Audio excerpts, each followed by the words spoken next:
ओम साईं राम। आज का साईं वचन बाबा कह रहे हैं, मेरे बच्चे, इस संसार में जो सच्चा सुख है वह ईश्वर की शरणागति और उनकी ऊर्जा को ही ग्रहण कर पाना है। उसके अतिरिक्त और सब कुछ असत्य है। लोग सत्य की खोज में असत्य वस्तुओं का चयन करते हैं, भौतिक सुख सुविधाओं को ही सच्चा सुख समझते हैं, उनकी ओर भागते हैं और अंत में क्या पाते हैं? कुछ नहीं। इस जीवन से वह खाली हाथ लौट जाते हैं। जो वह संचित करने के लिए आते हैं उस उद्देश्य को वह समझ ही नहीं पाते, न जान पाते। वह झूठी चीजों में ही फंसकर अपना जीवन व्यर्थ कर देते हैं। तुम जानते हो कि इस संसार में जो कुछ है सब माया है।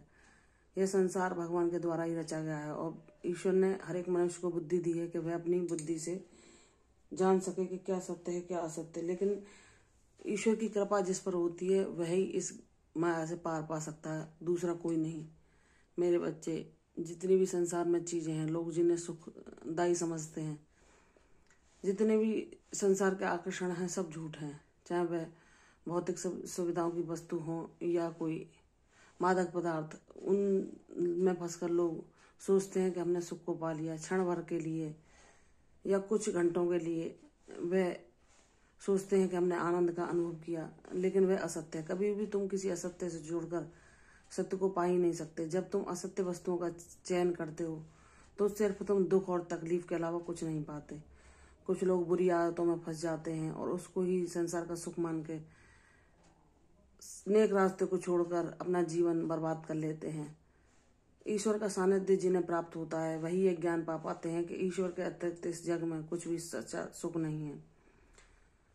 भगवान जिन्हें अपना कृपा पात्र बनाना चाहें उनको ज्ञान से यह सब प्राप्त करा देते हैं और उन्हें यह बताते हैं कि तुम जिस आनंद को जन्मों से खोज रहे हो वह किसी सांसारिक वस्तु में नहीं, वह किसी सांसारिक सुख में नहीं, किसी भौतिक पदार्थ में नहीं, वह है ईश्वर की ऊर्जा। और उसको तुम ईश्वर के साथ सत्कर्म करते हुए, उनके मार्ग पर चलते हुए भक्ति के द्वारा प्राप्त कर सकते हो। भगवान उन्हीं लोगों को इस कार्य के लिए चुनते हैं जिनको वह अपने गुणों से युक्त बनाते हैं। संसार में हजारों में से एक ही व्यक्ति होते हैं जो भगवान जिन्हें अपना कृपा पात्र बनाकर यह ज्ञान प्रदान करते हैं, और जब वह जान जाते हैं तो वे किसी भी झूठे सुख के प्रलोभन में आ ही नहीं सकते। वे अपने उद्देश्य को साधते हुए ईश्वर की भक्ति को ही अपना लक्ष्य बनाते हैं और अपने जीवन के उद्देश्य को प्रभु की कृपा से पा लेते हैं। हे साईं, मैं उन भाग्यशाली बच्चों में से एक हूँ जिनको आपने अपना कृपा पात्र बनाया और जिनको आपने सब प्रश्नों के उत्तर दिए हैं और हर ज्ञान की उपलब्धि कराई है। करोड़ों बार आभार मेरे बाबा। मैं आपका यह आभार कभी अपने किसी भी धन्यवाद के द्वारा नहीं चुका सकती हूँ। हे प्रभु, बस मेरी इतनी ही कामना है कि आपने जो मुझे ज्ञान कराया है यह मेरा ज्ञान शाश्वत रहे और मैं जो दुखी कष्टी और आपको पुकार रहे हैं वह ये ज्ञान पाना चाहते हैं, तो मैं अब आपकी कृपा के द्वारा, आपकी आज्ञा के द्वारा यह ज्ञान ऐसे लोगों तक पहुंचा सकूं। इस लायक मुझे बनाना मेरे साईं, यह कृपा मुझे प्रदान करना मेरे बाबा। आप हैं तो सब कुछ है, आप हैं तभी संसार में सब कुछ सत्य दिखाई देता है और सुख दिखाई देता है।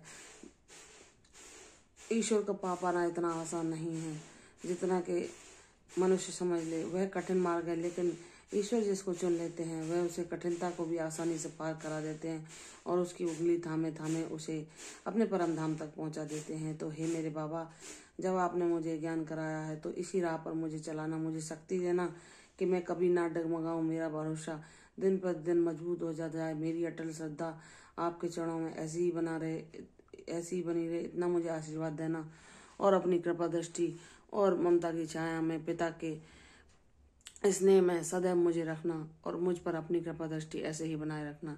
जब बाबा के शरणागत कोई बच्चा हृदय से उन्हें पुकारता है और अपने सारे जीवन को उनके चरणों में समर्पित कर देता है तो बाबा उसके जीवन का उद्धार कर देते हैं और उसे परम सुख परम धाम की प्राप्ति भी करा देते हैं जो उसकी मंजिल है, और उसे जीवन का सबसे सर्वोच्च और सच्चा ज्ञान देते हैं जिसके आगे सारे खजाने फीके हैं।